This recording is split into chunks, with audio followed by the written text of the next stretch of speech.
Dios tiene un propósito. Dice el Salmo 118, Jehová cumplirá su propósito en mí. Todo tiene un propósito, porque a los que aman a Dios, todas las cosas le ayudan a bien. Esto es para aquellos los que conforme a su propósito son llamados. Nosotros fuimos llamados y escogidos por Dios. Y hoy vamos a hablar de la prueba profética. ¿Alguna vez usted se puso a pensar cómo es que Dios crea algo? ¿Usted alguna vez pensó cómo hace Dios para crear algo? Mueve su mano y las cosas aparecen de la nada. O manda al genio de la lámpara. ¿Qué hace el Señor? ¿Cómo hace Dios para que las cosas sean creadas? Génesis capítulo 1 nosotros podemos ver cómo Dios crea. Génesis capítulo 1 dice, en el principio creó Dios los cielos y la tierra, ¿verdad? La tierra estaba desordenada y vacía. Y dijo Dios, sea la luz, y fue la luz. ¿Cómo hace el Señor para crear algo? Habla. Siempre que Dios quiere crear algo, habla. Y siempre que algo vos quieras crear en tu vida, tenés que hablar de eso. Cada vez que vos hablas, estás creando y construyendo algo que no existe. Dios dijo, sea la luz, y fue la luz, y vio que la luz era buena y separó la luz de las tinieblas, y fue la mañana y la tarde del primer día. Después Dios habló a la tierra, y la tierra produjo semilla, árbol que da semilla. Y dice que la tierra habló Dios y dijo que se produzcan los seres vivientes, y hubo animales. Siempre que Dios crea algo, lo crea hablando. El Señor dice que miró la expansión y separó las aguas de la expansión. Haya división, y la separó hablando. Siempre que Dios crea algo, lo habla. Hebreos capítulo 11, versículo 3. Por la fe entendemos haber sido constituido el universo por la palabra de Dios. De modo que lo que se ve fue hecho de lo que no se veía. Dios habló y lo que no existía empezó a existir. Así crea Dios. Uno dice, wow, es algo tan fácil. Entonces usted tiene que entender, es algo muy repetitivo que enseño, que lo que usted habla es lo que va a acontecer. Usted cada vez que habla está creando. Dice, por la fe entendemos que el universo fue formado por la palabra de Dios. Por una palabra. Si la palabra construye, hay palabras que destruyen. Y José pasó la prueba profética, la prueba de mantenerse en lo que Dios decía, porque venía el reino, sufre violencia y solo los violentos arrebatan. Usted habla lo que Dios dice que usted hable, pero la gente, el mundo, la religión, las denominaciones, los espíritus, los demonios, el diablo, lo que quiera, le habla otra cosa para destruir lo que Dios ya dijo. Y si Dios dijo, ya existe. Lo que Dios habló en la eternidad es porque lo tuvo en su corazón. Porque de la abundancia del corazón habla la boca. Y si Dios habló algo acerca de José, es porque ya existía el destino de José. En la eternidad ya José era gobernador, porque Dios le mostró a José como un gobernador. Dios se lo mostró como era. Dios se lo mostró gobernando. Se lo mostró, aunque él interpretó que él era más que sus hermanos, pero esa no era la idea, que ya hablamos eso en la primera vez que hablamos de la prueba del orgullo. A veces Dios le muestra y uno interpreta mal. Por eso es que nosotros tenemos que aprender a discernir lo que Dios nos habla. Lea la palabra de Dios y va a ver que los profetas, siempre que Dios les mostraba, decían, ¿qué es esto? No es que ellos se ponían a analizar, a ver, voy a pensar, voy a meditar, voy a discernir, voy a ver qué es qué. No. El mismo que le estaba mostrando, al mismo le preguntaban, ¿qué me querés decir con esto? Explícame. Cada vez que Dios le mostraba algo a Jeremías y a Isaías, lea, siempre está esa frase, ¿qué es esto? Zacarías veía un candelabro y decía, ¿qué es esto? ¿Qué no sabes qué es esto? Dios le hablaba. Esto es palabra de Jehová, que dice a Zorobabel, así ha dicho Jehová el Señor, no con ejército ni con fuerza, sino con mi espíritu. Y mis palabras son espíritu y son vida. Siempre que Dios habla algo es porque ya está hecho. Siempre que Dios habla algo es porque ya está hecho. No, parece que no está entendiendo. Siempre que Dios habla algo ya está hecho. Alguna vez usted pudo decir, Dios me habló a mí, Dios me mostró. ¿Y por qué está triste? ¿Por qué se angustia? ¿Por qué se aflige? Porque no le cree a la palabra de Dios. Usted puede observar que José en la cárcel podía fijarse si la gente estaba animada, desanimada. José siempre arriba, hacía ánimo. ¿Por qué siempre tenía el ánimo arriba? Porque Dios ya me habló. Y si Dios ya me dijo, yo le creo lo que Él dijo. Porque el reino sufre, el diablo me va a querer hacer violencia. Las personas me van a querer decir todo lo contrario, pero yo le creo al Señor. ¿Cuántos pueden decir gloria a Dios? En el principio era el verbo, la palabra. Y el verbo era con Dios, son uno. Dios y la palabra son uno. Y el verbo era Dios, la palabra es Dios. Jesús es la palabra. Este era en el principio con Dios. Todas las cosas por Él fueron hechas. Sin Él nada de lo que ha sido hecho fue hecho. Por la palabra se hacen las cosas. Hay acción. La palabra nos acciona. En este versículo Dios nos dice que Él y su palabra, el verbo, son uno. Que lo siguiente que nos dice es que todas las cosas fueron hechas a través de su palabra. Obviamente que el verbo se refiere a Jesús, pero llama a su propio Hijo el verbo. Solo por si esto estaba suficientemente claro, o si no está suficientemente claro, Dios nos dice, además, sin la palabra, sin el verbo, que nada de lo que ha sido hecho fue hecho. En otras palabras, todo lo que fue hecho por la palabra de Dios. Y si no está hecho por la palabra de Dios, sencillamente no existe. O sea, todo lo que el diablo y la gente diga es mentira. Solo existe y se crea cuando Dios habla.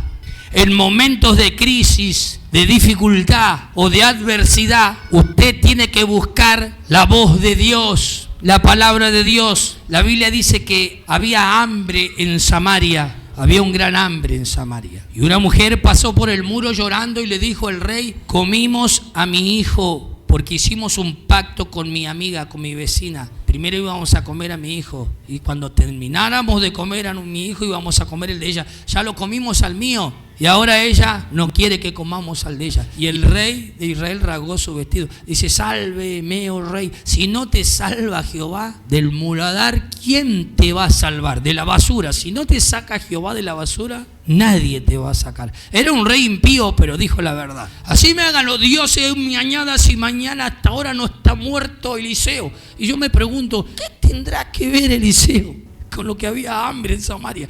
Había un sitio, Samaria estaba sitiada, estaba acorralada. Y mandó a un oficial de él y dijo, vayan a matarlo a Eliseo. Lo fueron a buscar a Eliseo. Y Eliseo estaba con los ancianos de Israel en su casa. Yo creo que Eliseo representa a la unción o a la vida de Cristo en la tierra, o a la iglesia, o el mover y la manifestación del Espíritu Santo. Venía este varón con la noticia de muerte, con una palabra de destrucción que había recibido. Y Eliseo dice, se oyen los pasos de este que viene, porque este hijo de homicida envió a matarme. Cerrá la puerta. Y cuando cerró, dice que él venía, un anciano cerró la puerta. Y después llegó el rey. Y cuando llegó el rey y estaba el oficial ahí, Eliseo se paró y dijo, oíd palabra de Jehová. Así dijo Jehová, mañana a esta hora la harina va a valer 80 centavos, algo así, en la puerta de Samaria. La harina valía como $100, una locura. Había un hambre en Israel, nadie podía comprar, estaba cerrada la frontera, ¿verdad? No había exportación ni importación, no había producción, el país no funcionaba, no producía. ¿No le parece similar a nuestra nación? Algo así estaba sitiada. Entonces uno se pregunta, ¿cómo es que va a cambiar la historia de una nación o de una ciudad? Por la palabra de Dios. ¿Por qué uno no ve, no alcanza el destino o no logra alcanzar el éxito? Porque no busca oír la voz de Dios. No busca estar atento a lo que Dios dice. Todo fue hecho de lo que no se veía. Y es algo tan simple, hermano, y tan trillado, pero a los cristianos no les cuesta entender y creer. Que siempre viven sujetos a su emoción, a lo que ven, a lo que perciben. Hermano, esto no es porque vea o porque sienta, es porque crea. Es porque usted tiene que creer a pesar de las circunstancias, contra todo pronóstico. Puede haber un pronóstico adverso, contrario, pero si Dios dijo, Dios es fiel. Salmo 5, versículo 16. Trajo hambre sobre la tierra. ¿Está leyendo eso? Y quebrantó todo sustento de pan. Envió un varón delante de ellos, a José, que fue vendido por siervo. Afligieron sus pies con grillos. Lo aprisionaron. En la cárcel fue puesta su persona, hasta la hora que se cumplió su palabra. Y el dicho de la boca de Jehová lo probó. hasta que se cumplió lo que él predijo. Está hablando de la profecía, predecir el futuro. Él habló y lo probó la palabra. Quiero que usted me entienda, hermano. Acá está hablando de dos palabras, de la palabra predecir el futuro y de la palabra que lo probó a él. Por eso estamos hablando de la prueba profética. Y hoy te voy a hacer entender qué es lo que te prueba a vos. Vio que acá dice, el Señor puso a prueba el carácter de José. Dice, el otro dice, lo que él predijo y su palabra lo probó. Vio que parece que está diciendo dos veces lo mismo. No, predicción y palabra no es lo mismo. Y hoy quiero que nosotros entendamos que está hablando de la palabra que Dios habla, de la palabra que Dios nos revela, de la palabra que está escrita. Y lo que nos prueba a nosotros es la palabra escrita. Escuche bien, hasta que llegó el momento de cumplir su sueño, de la predicción, de lo que Dios había hablado, de lo que Dios le había dicho que iba a pasar. El Señor puso a prueba el carácter de José. Y dice la otra palabra, su palabra lo probó. ¿Y quién es la palabra? El Verbo, Jesús. Entonces, todas las palabras proféticas son puestas a prueba. ¿Por quién? Por Jesús. Nosotros tenemos que entender lo que vengo hablando, hermano. Nadie puede profetizar si no lee la Biblia. Si usted quiere profetizar y va a profetizar, tiene que leer la Biblia. Tiene que ser lleno del Espíritu Santo, pero además de eso tiene que leer la Biblia. Segunda de Pedro, capítulo 1, versículo 19. Tenemos también la palabra profética más segura. ¿Cuál es la palabra profética más segura? El Verbo. Diga conmigo, el Verbo. Míreme, la Biblia. Vamos, levanten la Biblia. ¿Cuántos tienen Biblia? Este es el Verbo, diga, es el Verbo, la palabra profética más segura. Preguntale qué tal lo tuyo. ¿Vos querés profetizar? ¿Sabés cuál es la prueba de la profecía? Por eso es la prueba profética. ¿Sabés qué es lo que prueba? Jesús prueba la palabra. Toda palabra profética pasa por su palabra escrita, por su palabra ya hablada y dicha. Tenemos también la palabra profética más segura, a la cual hacéis bien estar atento, como una antorcha que alumbra en un lugar oscuro hasta que el día aclarece y el lucero de la mañana salga en vuestros corazones. Apocalipsis capítulo 19, versículo 10. Yo me postré a sus pies para adorarle y él me dijo, mira, no lo hagas. Yo soy consiervo tuyo y de tus hermanos que retienen el testimonio de Jesús, el Verbo, la Biblia. Adora a Dios porque el testimonio de Jesús es el espíritu de la profecía. Diga conmigo, la Biblia es el espíritu de la profecía. Agarre su Biblia y diga, la Biblia, la palabra ya escrita por Dios es el espíritu de la profecía. Dios habla hoy, aún fuera de lo que está escrito, sí, es su palabra revelada a nosotros, pero toda la palabra tiene que pasar por el filtro de la palabra. Todas las palabras proféticas tienen una base, que es su palabra. Por eso dice que José tuvo un sueño hasta que llegó el momento. Y a todos nos llega el momento. Cuando nos llega el momento de que se cumplan los sueños de lo que Dios dijo, todo se suelta, hermano. Amén. Pero cuando a vos te llega el momento, se te abren las puertas que vos pensabas que nunca se iban a abrir, hermano. La sanidad llega a tu vida. Dios habló. Amén. Y a veces uno dice, pero porque no está escrito en la palabra de Dios. En una oportunidad, un pastor que había empezado Dios a moverse mucho en su iglesia y se habían reunido como se dice, un comité de pastores. ¿Vio cuando hay reuniones de pastorales? Porque por envidia se reunieron como diciendo, eso no es de Dios, a juzgar todo lo que se manifestaba por el crecimiento. Y ellos le preguntaron, ¿usted cree en los dones del Espíritu? Y le preguntaban a este pastor, todo este comité, que había un presidente, todo ahí. Sí creo en los dones del Espíritu. Bueno, ahora le voy a hacer una pregunta. ¿Cree usted que alguien que habla en lengua y puede interpretar es palabra de Dios? Y el pastor dice, sí creo. No siempre, pero puede ser que muchas de las veces que alguien esté hablando en lengua y interpretando sea Dios hablando. ¿Ve? Eso no puede ser, porque todo lo que Dios ya habló ya está escrito. Dios no puede hablar más porque ya lo habló en su palabra. No hay ningún versículo ni nada que respalde lo que usted está diciendo. Y estuvieron debatiendo con el pastor para contradecirlo durante más de 3 horas. Y el pastor miró al comité, al presidente del comité, y le dijo, ahora yo tengo una pregunta para hacerle a usted. ¿Por qué usted es pastor y está sirviendo a Cristo en un ministerio? ¿Por qué esa pregunta? No quiero que me diga, ¿quién lo llamó a usted si Dios no habla? ¿Quién lo llamó? Los hombres quedaron en silencio y si Dios me llamó, y si Dios no habla, muéstreme el capítulo y el versículo donde diga que Dios lo llamó. Sí, nosotros no tenemos que irnos de los parámetros de la palabra porque es el filtro, es la base, pero que sí Dios habla hoy. Y la única manera, hermano, de que nosotros podamos oír y interpretar lo que Dios dice es leyendo su palabra, amando su palabra. Un famoso predicador que hizo muchísimos libros dijo, si vos sos cristiano, en algún momento vas a tener que enfrentarte a esta realidad. En algún momento vas a tener que leer la Biblia, dijo. Decirle que te lo tuyo, si sos cristiano, en algún momento vas a tener que enfrentar esto. Decir, vas a tener que enfrentar esto. Vas a tener que leer la Biblia. No puede haber un cristiano que no lea la Biblia. Si nosotros no creemos que la profecía es Dios hablando, ¿no? O si el mundo o las iglesias, hay muchas denominaciones que dicen que Dios ya no habla hoy, que los dones del Espíritu ya caducaron, que todo lo que Dios tenía que decir ya lo dijo. Si eso fuera cierto, entonces ¿por qué oramos? Porque orar es hablar con Dios. ¿Y cómo yo puedo estar hablando con alguien que nunca me va a responder? ¿Cómo yo puedo hablar con alguien que nunca me va a responder? ¿Cuántos quisieron hablar alguna vez con mi hija Priscila? Muchos, pero no hablan porque no les habla. No le da bolilla, ¿me está comprendiendo? Entonces, ¿por qué no? No te habla. ¿Para qué le va a hablar? Me está comprendiendo. Y es cierto. Mi hermana Malena más o menos lo mismo. Y capaz que entre ellos dos se chocan. ¿Cómo no se van a chocar si son iguales? Me está comprendiendo. Ay, no sé qué debe tener. No sé qué debe tener. Tiene lo mismo. Soy igual. Tiene la misma actitud, nomás que en el otro lo ve. Es tu espejo. Me está comprendiendo. No lo puedes ver. Pero uno que habla, no hablo si no me habla. Y si es lo mismo, si vos sos igual. Entonces, ¿para qué vas a orar si no crees que Dios habla, hermano? Es algo muy necio. Yo le dije la otra vez que he descubierto que orar no es simplemente arrodillarse a hablar. Orar es leer la Biblia.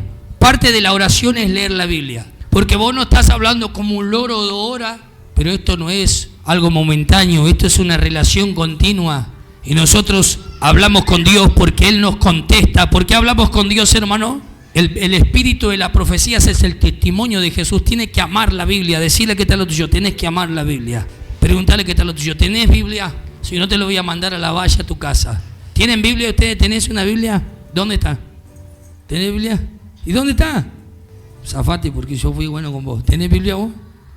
Hay algo que nunca puede faltar en la iglesia. La Biblia y su billetera. La Biblia para escucharlo al Señor y la billetera para darle algo al Señor. ¿Me está comprendiendo? Usted tiene que saber siempre esto. Veo que la gente cuando va al centro se lleva plata en el bolso. Va a la iglesia y lleva 1.000 pesos podridos que no sirven para nada, hermano. Ni hablemos si mete 100 pesos en el alfolí. Es como meter 0,1 centavo al alfolí. Yo le llevo cambio a mi suegro. Me dicen, la de 100, dame 1.000. Ese es el cambio de mi suegro. Pero yo no lo veo ofrenda 10.000 o 20. ¿Cuántos quieren tener más billetes de 10.000? ¿Lo ofrenda? Porque usted no va a cosechar nada que no siembre. El otro día estaba viendo un hombre que le estaban haciendo una entrevista porque fueron a su casa para ver los limones. Así tenía unos limones en el árbol de su casa. De verdad. Decían, ¿por qué son tan grandes esos limones? Porque yo empecé a congregar en una iglesia y escuchaba que decían que si uno siembra va a cosechar. Y yo había plantado un limonero y nunca daba limones. Y cuando dio unos 10 limoncitos bien chiquitos, cuando llevé la ofrenda a la iglesia, también metí el limón en el alfolí. Y pasaron unos días y hasta el día de hoy, así tienen unos limones. Y él empezó a hablar y se convirtió. Y digo, la verdad que me parecía algo como ridículo, pero sí funciona, dijo. Entonces yo entendí, ¿querés limón? Ofrenda limón. Veo que algunos dicen, ¿por qué piden plata en las iglesias? Si antes no eran ofrendas de dinero, eran de comida, de trigo. Bueno, ofrende lo que quiera, pero ofrende algo. Pero lo que más ama la gente es la plata. Entonces, ¿qué tiene que sembrar? Plata, ¿verdad? Tiene que dar. Usted no puede recibir algo que nunca da. El Señor le dijo a Abraham, Abraham, dame a tu único, a Isaac, a quien tú amas. ¿Por qué siempre se nos pide plata en la iglesia o que dieme? Porque usted lo ama. Porque qué mejor sacrificio. Vengo a alabarte. Te amo, Señor. Te alabo. Tú eres todo para vos. No es todo. No es todo. Y por el dinero la gente se hace mentirosa. Porque yo le he descubierto las mañas a los tucumanos. No hay tucumano que no mienta con el asunto del dinero. Vos le pregunté al tucumano, cuando no ando mal, no tengo plata, no sé qué me pasa. Yo te está mintiendo porque él cree que vos le fuiste a pedir algo a la casa o algo, me está comprendiendo. O tienen ese concepto, ahí viene el pastor, dice que no tenés nada. No es cierto, sí tiene. Le pasó a Elías, hermano, la gente lloraba y decía, no hay agua, no hay agua, no hay ni pasto, la tierra está seca, los animales están muriendo por falta de lluvia. No hay agua y Dios no nos contesta. Queremos agua, hay sequía. Elías se presentó delante del rey Acab y delante de todo el pueblo y dice, vengan, acérquense.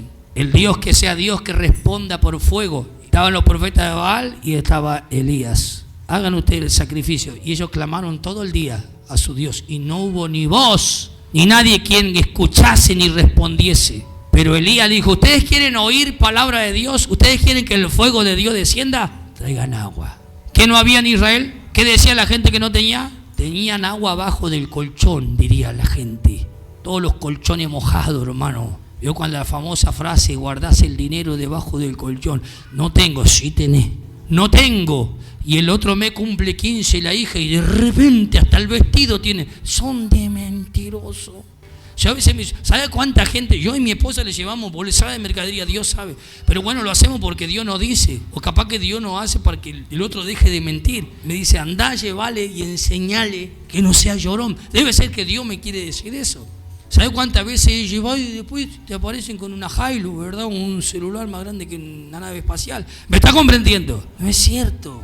La palabra, ¿sabe qué dice? Que si usted quiere cosechar, tiene que sembrar. Y el dicho de la boca de Jehová, leímos a José, lo probó el dicho de la boca, lo dicho por la boca de Jehová, lo que él enseñó en su palabra. Tiene que amar la Biblia. ¿Sabe que si usted, ya le dije a muchos hermanos, lee 10 capítulos por día, decirle que tal tuyo, si vos lees 10 capítulos de la Biblia, en 4 meses lees toda la Biblia. En un año la podés leer 3 veces. ¿Cuántas veces podés leer la Biblia en un año? Si lees ¿cuántos capítulos? 10. Si vos agarrás Génesis hasta el capítulo 10, después el otro día hasta el capítulo 20, en 4 meses lees toda la Biblia entera. Y si usted no quiere leer 10 capítulos, si usted lee 3 capítulos por día, en un año termina de leer la Biblia. ¿Nunca se puso a leer atrás que dice lea la Biblia en un año? ¿Cuántos leyeron pero solamente leen el título?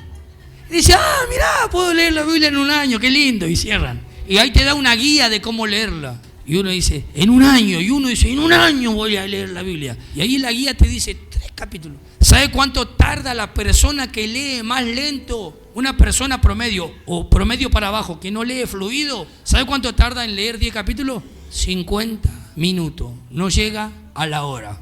Una persona que lee fluido puede leer 10 capítulos entre 35 y 50 minutos. 1 hora, póngale, el que lee lento. 10 capítulos. Entonces 3 capítulos, ¿cuánto le va a llevar? 15 minutos. 15 minutos. ¿Cuántos reels miramos en 15 minutos? Yo he mirado reels o videos y me han pasado 2 horas. ¿Te han pasado 2 horas? 3. El ojo te duele así. ¿Nunca te ha pasado? Hasta la cabeza te queda así, parecido un tonto.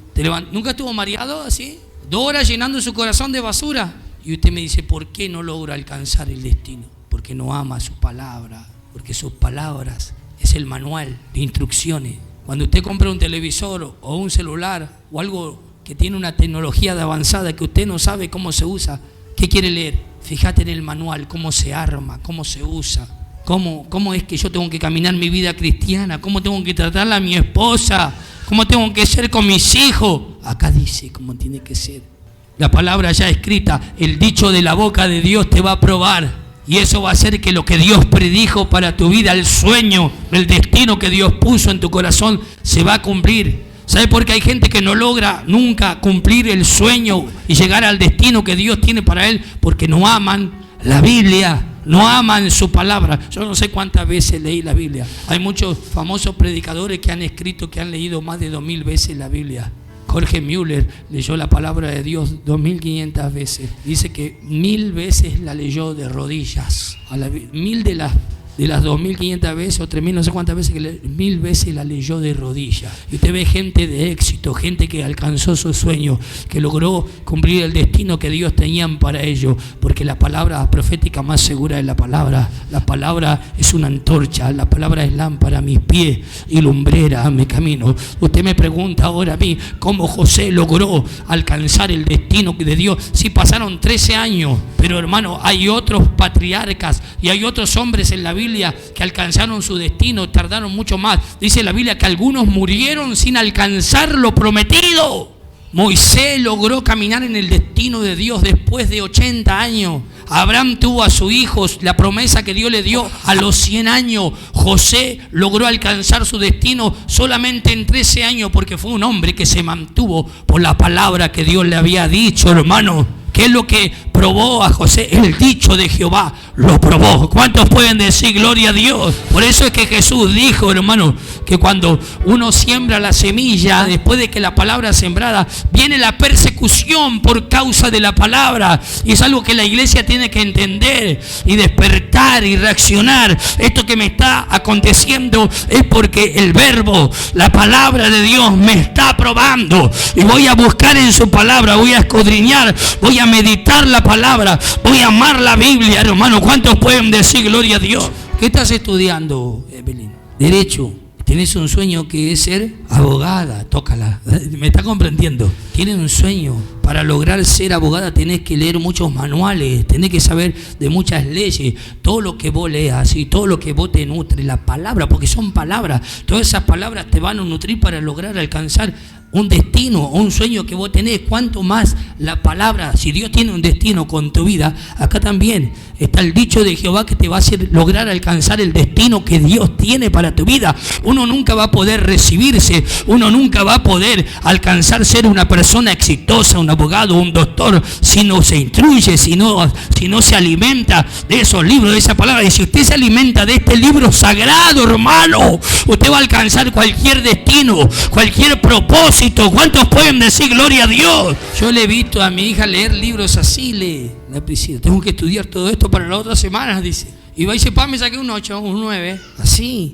Yo me quiero imaginar que la Pri lee esto 6 veces al año. Mi hija tiene la capacidad de leer este libro entre 6 o 8 veces al año. Y no una prueba, la he visto estudiar un montón de pruebas que aprueba así. Y le digo, ¿estás segura? Porque yo no llego. Hasta el otro 2 o 3 días no llego. Y después dice, no puedo leer la Biblia. Endemoniada, dijo. Es el libro sagrado. Tenés que amar la Biblia. Amar la Biblia. ¿Querés profetizar?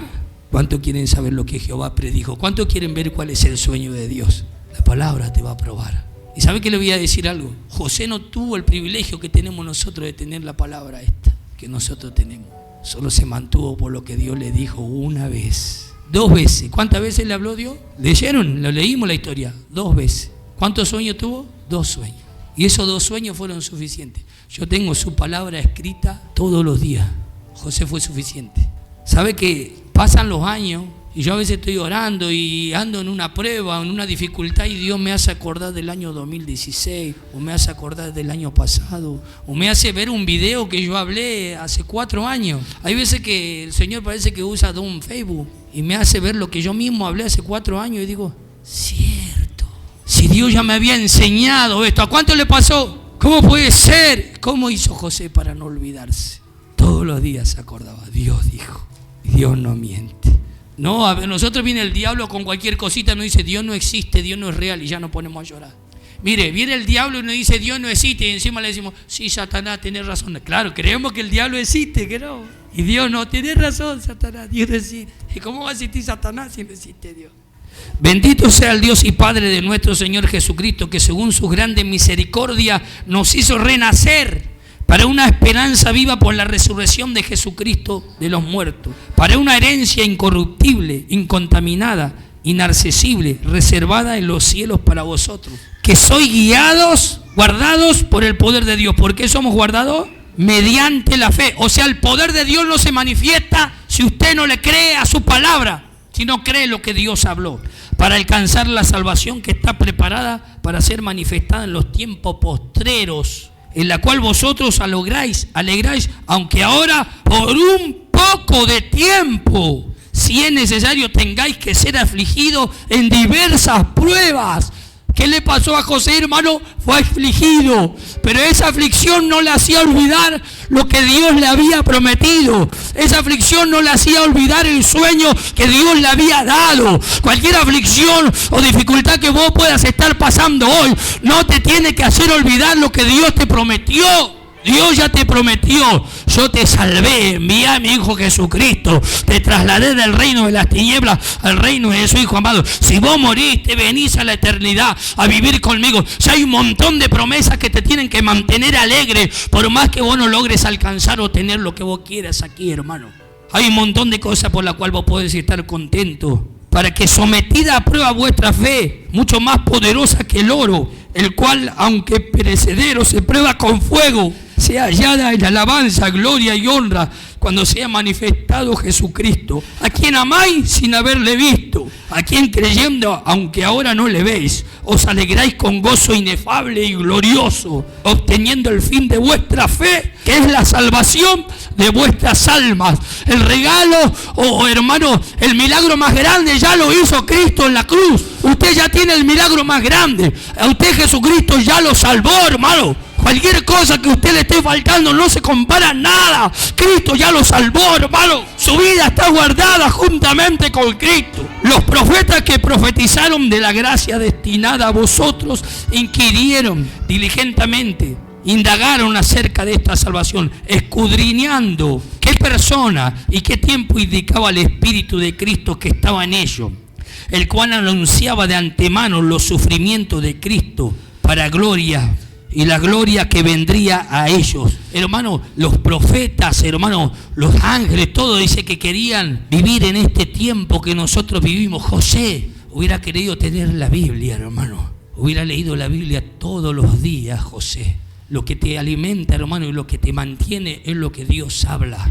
Te pueden acusar como a José de abusador, te pueden mandar a la cárcel, te pueden vender tus hermanos, hermano, pero Dios te prometió un futuro de gloria. Dice el profeta Isaías, futuro glorioso de Sión. El título es simplemente poderoso. Dios tiene un futuro de gloria para mí. Mi momentum va a llegar, hermano. ¡Aleluya!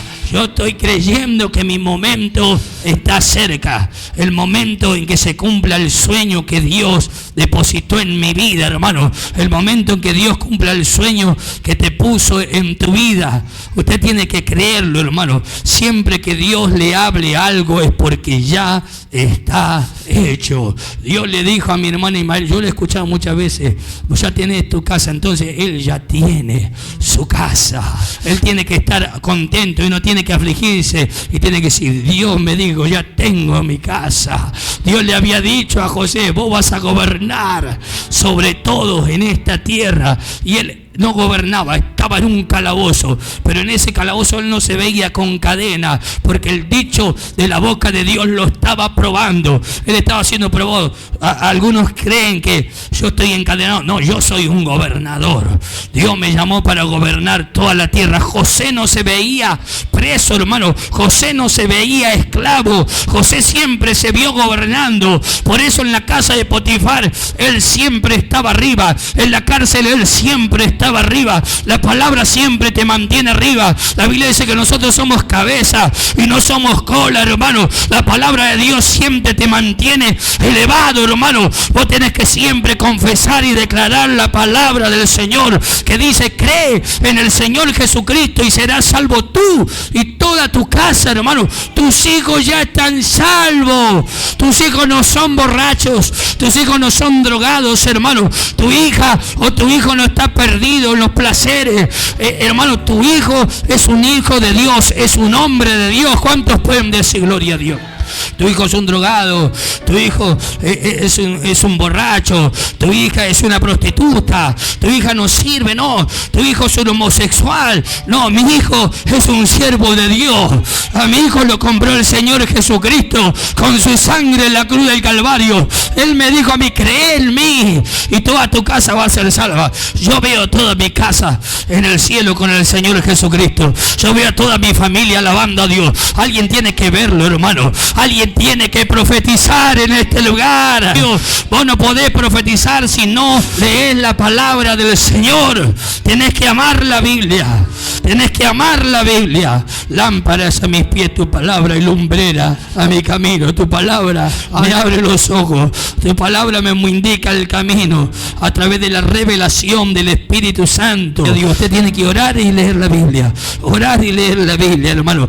Busque esa comunión con el Espíritu Espíritu Santo de Dios. Haga un compromiso y con Dios. Voy a amar tu palabra. Aleluya. Gloria a Dios. Vamos, tome su Biblia. Dígale, Señor, todos los días voy a leer tu palabra. Todos los días. Lo que Dios predestinó para mí. El sueño que Dios tiene para mí se va a cumplir. El dicho de la boca de Jehová lo probó. Aleluya. Tome la Biblia, la palabra de Dios, y haga un compromiso. Señor, todos los días voy a leer un capítulo, 2 capítulos. Empiece por Juan, empiece por Mateo, empiece por Pedro, empiece por el libro de Romanos, pero por el libro de los Hechos, pero empiece. Si usted es un cristiano, tiene que enfrentar esta realidad. En algún momento usted tiene que leer la Biblia. Empiece por los Salmos. Yo no sé leer, dice uno. Yo no entiendo lo que dice. Hermano, ¿sabe qué? Lo que más me gusta a mí de la Biblia, ¿quiere que yo le diga lo que más amo de la Biblia? No amo dar un mensaje.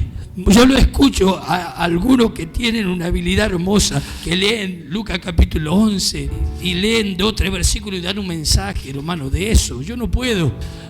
¿Sabe lo que amo yo de leer esto? ¿Quiere que le diga? Saberlo de memoria. Es lo único que hago. Lo leo a Génesis capítulo 1 muchas veces. Leo Génesis capítulo 6. La otra vez leía, tuve como 2 meses, de verdad, no le miento, y leía el capítulo 4 y me hacía llorar el Señor, leyendo Génesis capítulo 4, y leía todo el tiempo, y todo el mundo siempre lo escuchaba hablar mal de Caín, pero de tanto leer, podía ver, yo podía escucharlo al Señor. Yo lo amaba a Caín, lo amo, hasta el último lo amo a Caín. Lo bendijo, lea. Algunos dicen, tendrás una marca. Lo bendijo a Caín. Los hijos de él fueron los primeros en tener ganado en la tierra. Los hijos de él fueron los primeros constructores en la tierra. Hicieron casa. Los primeros que inventaron la casa eran los hijos de Caín. Los hijos de Caín fueron los primeros que inventaron el arpa. Y el otro, ¿sabe qué pasa cuando no lee la Biblia? Lo escuchaba un hermanito que canta en el arpa. No digo que no está bueno el tema, está muy bueno el tema. Pero una de las cosas por las cuales no lo escuché, por la palabra que se puso a hablar. Se puso a hablar mal de Caín. Y él mismo está diciendo que el arca es el instrumento sagrado, que solamente los espirituales tocan, pero Caín era un pecador. El arpa la tocaba David, decía, no, todos tocan el arpa. Y habla el muchacho. Y digo, será, Señor, que lea bien el capítulo 4 de Génesis. ¿Sabe lo que pasa? Que él se quedó con los primeros versículos, que Caín la regó, hermano. Se bardió Caín, hizo mal las cosas. Pero después a mí me dice que los hijos de Caín inventaron el arpa. Y es verdad lo que él enseña, que el arpa era el instrumento más espiritual y más sagrado. Y es algo contradictorio leer la Biblia y decir que Caín era malo, los hijos de Caín. Vos estás mirando la Biblia erróneamente. Yo creo que el arpa representaba que Dios lo había perdonado a Caín. Sí, la Biblia dice como Caín, que era el hijo del maligno, mató a su hermano, pero está hablando de un texto específico. Está hablando de que cuando vos sos un asesino y matás a tu hermano, te convertís en ¿quién? En hijo del diablo. Pero no está queriendo decir que no tenía oportunidad de Dios tener misericordia. Porque si usted lee la Biblia y escucha bien las palabras de Caín, no, le dice, no me eches de tu presencia, grande es mi castigo. Voy a andar por la tierra y voy a ser un vagabundo que no tiene hogar. No me eches, me echas de tu presencia. Y voy a andar en la tierra desprotegido. Cualquiera que me vea me va a matar. Caín, que reconoció, si estoy salvo, lo que tengo es por tu presencia. ¿No reconoció eso? ¿Por qué se cree que el rey David dijo, no quites de mí tu espíritu, no me eches de tu presencia? ¿Quién dijo lo mismo? Estoy alabándolo a Caín porque lo mató a Abel. Yo no estoy alabando a Caín porque mató a Abel. Estoy diciendo que la religión siempre sentencia y siempre manda al infierno a la gente, que Jesucristo vino a morir y a salvarlos. La religiosidad, los predicadores matan y mandan a la gente al infierno. Y Jesucristo no vino para mandar a la gente al infierno. Jesucristo vino para llevárselo a su presencia. Y los hombres religiosos viven mandando a la gente al infierno. Vos sos un adúltero, una adúltera, te separaste, te vas a ir al infierno. Sí, está mal lo que hiciste, pero vengo a traerte buena noticia. Vengo a predicarte un evangelio diferente. El evangelio del reino, el evangelio que te restaura, el evangelio que te levanta, el evangelio que te da una nueva oportunidad. Fracasaste 1, 2, 3 veces, pero Cristo te va a levantar. Cristo te va a dar una nueva oportunidad. Ese es el evangelio que hay que predicar. La buena noticia es que hoy puede ser que tu hijo esté comiendo con los cerdos, pero mañana Jesucristo le puede estar poniendo un anillo y vistiéndolo con ropas nuevas y sentándolo a su mesa y haciendo una fiesta. Ese es el evangelio que nosotros predicamos, que puede levantarte del muladar, hermano, y llevarte a la mesa y sentarte con los reyes. Cuando veas a tu hijo o a tu hija perdida o a tu marido que está perdido, lee la palabra profética más segura. Lee Lucas capítulo 15, versículo 16. La parábola del hijo pródigo. Terminó quería comer con los cerdos. Ansiaba llenar su estómago con el algarroba que comían los cerdos, pero nadie le daba. No dice que los hombres no le daban, los cerdos no le daban. Estaba tan atado por los demonios, por los espíritus inmundos, que él hablaba con demonios. ¿Con quién hablaba? Con demonios, cerdos. Los espíritus inmundos que salieron del Gadareno se metieron en los cerdos. Con los demonios hablaba el hijo pródigo. Y al otro día volvió a la casa del padre. Vuelvo, dice la canción, a la casa de mi padre. Por eso me agrada tanto esas alabanzas. Mas tú no me miras así. Yo me acerqué como un indigno, pero tú no me miras así. Te agrada pasar tiempo conmigo. Aleluya. ¿Sabes por qué oro, hermano? Y leo la Biblia, porque el Señor le agrada estar conmigo. Yo lo siento, a Él le agrada estar conmigo. Y a mí me agrada estar con Él. Esa es una de las cosas que te va a ayudar a orar y a leer la Biblia. Al Señor le agrada estar conmigo. Aunque indigno venía el hijo pródigo. Padre, yo he pecado contra el cielo y contra ti. No soy digno de ser llamado tu hijo. Pero los jornaleros viven mejor que yo. Tus jornaleros viven mejor que yo. Los que viven el día a día con vos viven mejor. Y hay gente que vive en la iglesia y vive el día a día con Dios. Hay jornaleros. Si estos que vienen de vez en cuando a la iglesia, Dios los bendice. ¿Cuánto más a mí? Eso es lo que le quiso decir al hijo mayor. ¿Cuánto más a vos que estás todos los días conmigo? Deja esos celos tontos. Deja esa envidia y gozate. Porque este es tu hermano que está muerto y ha resucitado. Estaba perdido y es hallado.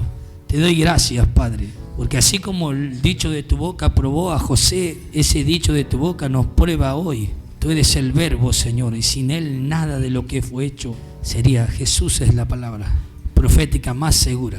Usted quiere saber su futuro, su destino. Lea la Biblia, aférrese a la palabra del Señor, la palabra profética más segura. La gente siempre quiere saber, ¿qué me va a deparar el destino?